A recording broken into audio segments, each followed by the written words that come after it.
안녕하세요. 히프노둘라센터 원장이자 수석둘라인 로지아입니다. 오늘은 양수에 대한 이야기를 좀 할까 하는데요. 사람들이 출산할 때 가장 두려워하는 두 가지가 바로 첫 번째가 출혈, 그리고 두 번째가 양수 파수에 대한 이야기입니다. 그런데 출혈은 일반 병원에서 만약에 출산을 하신다면 당연히 수혈을 하거나 응급 상황에 대한 처치가 될 거고요. 오히려 더 일반 사람들에게 좀 안 좋은 이야기가 많이 도는 게 양수 이야기예요. 양수가 터졌는데 병원에 갔다가 진통이 안 걸려서 촉진제 맞았는데 결국 안 돼서 제왕절개를 했다더라. 양수가 터져서 큰일 날 뻔 했다더라. 이런 이야기가 굉장히 많죠. 하지만 이거에 대한 제대로 된 지식만 갖고 계시면 양수가 파수됐다고 해서 갑자기 간염이 막 즉각적으로 일어난다든지 큰일 난다든지 이런 게 아니에요. 자, 그러면 지금부터 양수에 대해서 설명드리겠습니다. 여러분, 양수가 어떤 걸까요? 막달에 병원에 가면 양수양이 적네, 괜찮네 이런 이야기를 합니다.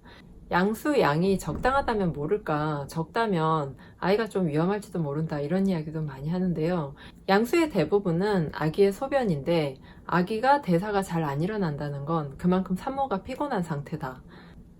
아기의 대사가 잘 안 일어나서 양수 양이 줄었다면 어떻게 해야 될까요? 네, 당연히 물 많이 드시고요. 좀 더 이완하시고, 그리고 산모가 컨디션 관리를 잘 하셔야 돼요. 이걸 모르신다면 양수 양이 줄어들면 좀 아기가 위험할지 모르니 유도분만을 하자고 했다고 무작정 운동을 하시거나 무리하게 뭔가 하신다고 해서 달라지는 게 없어요. 제가 관리하는 산모들 중에 간혹 양수양이 적다고 말씀하시는 분들이 있어요. 그래서 이분들한테 제가 꼭 질문을 이렇게 던져요. 요즘 잠 잘 주무세요? 좀 무리하셨어요? 스트레스 많이 받으세요? 이렇게 물어봐요. 그러면 어김없이 밤에 잠을 잘 못 잔다 이런 이야기를 많이 하시거든요. 그래서 양수양이 줄었다는 거는 그만큼 산모의 컨디션이 안 좋다라는 거죠. 그러면 산모가 좀 더 잘 쉬고 좀 더 잘 드시고 물도 잘 먹고 마음 편안히 갖고 있으면 양수양은 어떻게 해요? 네, 저절로 늘어요. 아기가 이 자궁이라는 주머니 안에 있다고 상상을 해보시면 아기가 이렇게 있어요. 그러면 주머니가 이렇게 있죠. 그 안에 양수라는 것으로 채워져 있는 거지 아기가 이 양수 속에 둥둥 떠 있거나 그런 상태는 절대 아니에요. 그래서 간혹 양수양이 엄청 많아야 되는데 적은 것처럼 착각하시는 분들이 있는데 그런 거 아니니까 그렇게 과도하게 걱정하실 필요는 없다라는 거 알려드릴게요. 그러면 오늘 중점적으로 다뤄질 이야기는 이 이야기인데요. 만약에 출산이 가까워왔는데 양수가 파수됐어요. 그러면 양수가 파수되면 아기가 갑자기 위험해지냐? 절대 그렇진 않고요. 24시간 내에 진통이 없다면 그때는 어떤 조치를 취해야 돼요. 이때 어떤 조치라는 거는 자연 진통이 없을 경우에 유도분만을 한다든지 유도분만을 했을 때 다시 자연 진통이 잘 안 온다면 제왕절개를 하거나 이렇게 가야겠죠. 그런데 일반적으로 자연 출산만 하는 자연 출산 센터가 있는 그런 병원에서는 양수가 파수됐다고 해도 병원에 이제 얘기를 하면 자연 진통이 오는지 좀 기다려 봤다가 와도 된다 이렇게 아마 말씀을 하실 거예요. 그리고 이제 12시간마다인가 항생제를 놓는데 이거는 양수가 파수됐을 때 혹시 모를 감염의 위험 때문에 항생제를 놓는 것이지 양수가 파수됐다고 해서 무조건 감염이 된다든지 이런 건 아니에요. 그래서 집에서도 만약에 새벽에 양수가 파수됐다 이러면 당황하지 마시고 일단 샤워하시고요. 그런 다음에 양수가 나온다 해도 진통이 잘 온다면 크게 문제가 안 되니까 진통 충분히 하시다가 병원에 가셔도 돼요. 다만 양수가 파수된 상태이기 때문에 아마 진통의 세기가 처음부터 좀 셀 수는 있겠죠. 이럴 때 3초 들이쉬고 7초 내쉬기 호흡을 계속 하면서 그리고 가진통일 때는 또 자세를 바꾸거나 아니면 걷거나 아니면 음식물을 먹었을 때 진통이 멈칫할 수 있기 때문에 이렇게 해서 최대한 쉬고 좀 드신 후에 병원에 여유 있게 가셔도 충분히 괜찮다는 거 꼭 기억하시고요. 만약에 이게 샜는데 양수인지 아닌지 모르겠다. 근데 이 양수 양은 최소한 어떤 소주잔 한 컵 정도 이래요. 소주잔 한 컵이면 어느 정도 될까요? 일단 팬티가 다 젖고 바지도 약간 젖겠죠. 근데 가장 정확한 건 이 냄새가 묽은 락스 냄새가 나느냐 안 나느냐예요. 근데 이 산도가 약간 높아요, 양수는. 그래서 일반적으로 이제 질 내 산도가 3, 4라면 그 양수 안에 있는 산도는 폐하 7, 8 정도 돼요. 그래서 이제 산도가 좀 높다 이렇게 보시면 돼요. 그래서 묽은 락스 냄새가 나는 거고요. 냄새로 구분할 수 있는데 만약에 이제 뭐 분비물 색깔이 아주 진하다든지 양수 냄새가 아주 강하다든지 이런 거는 지금 약간의 탈수 상태로 볼 수 있어요. 산모가 물을 잘 챙겨 드셔야 돼요. 그 점은 꼭 유념하시고요. 만약에 양수가 파수가 됐는데 진통이 없다 이러면 이제 좀 걱정이 되죠. 그래서 좀 더 그 계단 오르기나 이런 걸 적극적으로 하시고, 그래서 집에서 짐볼 돌리기나 이런 걸 하시면서 최대한 자연 진통이 오도록 한번 해보시고요. 일반 분만이다 이러면 한 12시간 이내 정도는 병원에 가시는 게 좋아요. 왜냐면 일단 주사부터 놔요. 항생제 주사를 놓고 병원 입원이 진행됐기 때문에 병원 밖으로 못 나가니까 그때부터 못 먹고 막 거의 밤에도 못 자고 이랬다면 나중에 결국에 산모 컨디션이 떨어져서 제왕절개로 갈 확률이 굉장히 커지는 거예요. 일반 분만을 하신다고 해도 제왕절개로 가지 않고 일반 분만을 하신다고 해도 산모 몸이 굉장히 상하겠죠. 그러니까 집에서 최대한 한번 있어 보시고 자연 진통이 오도록 여러 가지 동작들을 취해 보시고요. 그래도 좀 안 된다, 양수가 계속 세고 좀 불안하다 이러면 한 12시간 이내에는 병원에 가셔서 이제 항생제 맞고, 그리고 또 거기에서 이제 촉진제를 맞겠죠. 일단은 유도분만이 먼저 순서니까. 그러면 촉진제를 맞고 나서 잘 진행이 되도록 계단 오르기나 마찬가지로 병원 내에서 좀 걷기, 아니면 짐볼이 있으면 짐볼 타기 이런 것도 하시면 많이 도움이 되실 것 같습니다.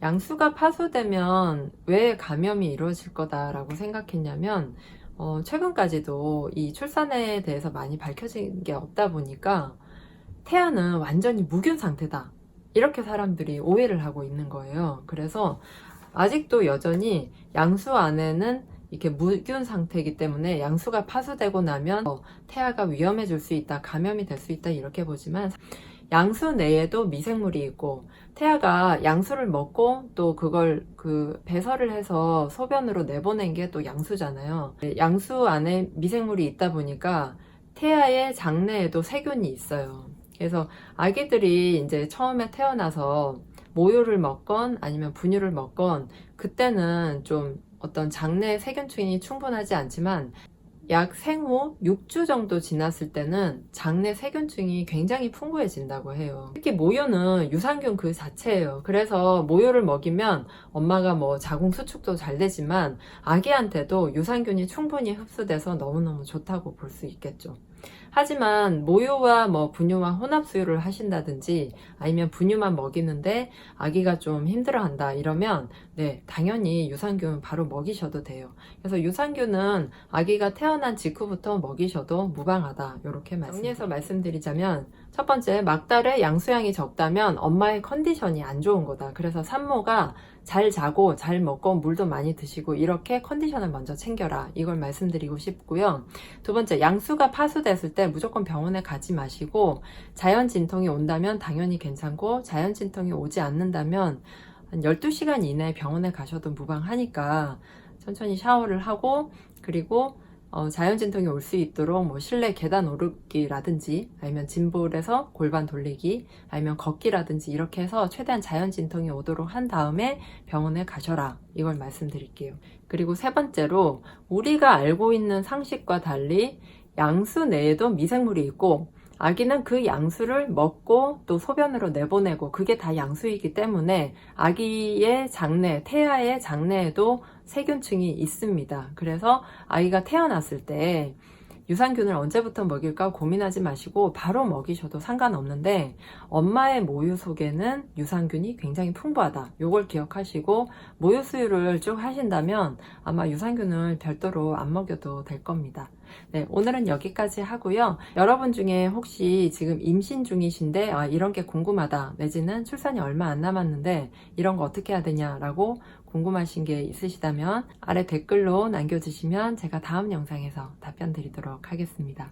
여러분, 오늘 영상도 도움이 되셨다면 좋아요, 구독하기 꼭 눌러주시고요. 저는 다음 시간에 또 만날게요. 안녕. 보너스 영상은 이겁니다. 제가 얼마 전에 같이 출산을 진행했던 산모가 새벽 1시쯤에 양수가 파소가 됐고, 그때는 괜찮았는데 한 5시부터 조금 진통의 강도가 세졌어요. 그래서 이 산모가 제가 이제 11시쯤인가 만났는데 너무 힘들어하는 거예요. 왜냐면 밤에 잠도 못 잤지, 그리고 양수가 파소되면서 진통이 같이 왔기 때문에 너무 진통이 이제 세게 오는 거예요. 그래서 제가 봐도 그래프가 굉장히 피크를 치고 있었어요. 자, 그럴 때 호흡하는 법 제가 알려드릴게요. 3초 들이쉬고 7초 내쉽니다. 어떻게 보면 내쉬는 호흡이 2배로 더 느리죠. 그래서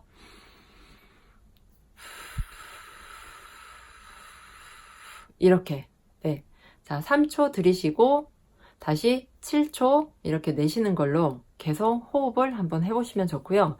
이거를 진통이 막 왔는데 그 당시에 하기에는 굉장히 힘들어요. 그러니까 어떻게 평소에 좀 더 연습을 해두시는 게 좋아요. 그런데 이때 혼자서 하기가 힘들다 그러면 남편이 옆에서 자, 천천히 그렇지, 지금 호흡 좋아, 아주 잘하고 있어, 이런 멘트를 해줘도 되고, 만약에 남편이 이런 걸 잘 못한다 그러면 둘라의 도움을 받으시는 게 가장 좋겠죠.